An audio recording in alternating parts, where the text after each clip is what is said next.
first round, homie didn't want to rap. Second round, like I said in the first round, you sound like you do correct. Most shit that I bring out here, like 12 cases, like they drinking there, black label. I don't give a fuck about this hater. Claiming ball on the court, but he's not even a player.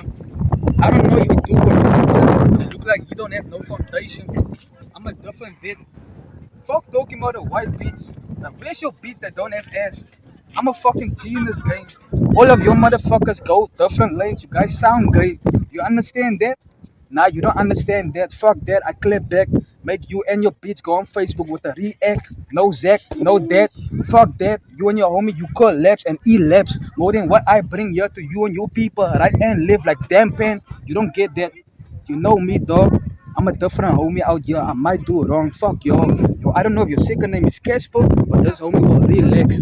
It's more shit for Casper when I give him a bullet with no vest. Casper, no vest. You get that? You don't get that. Fuck this homie. I might bang. Give him something like crackling, and then you wanna know it's GIO. Homie been eating this knickknacks all day, but now you wanna go slow. Fuck that shit. You get that? Homie is a fucking loser. I might play with this girl's ass, but anyway, I fuck her in a maneuver. Bullshit for you. Who you? Like, who you? Fuck you. I might fucking go on the balcony. That's a point of view. You get that?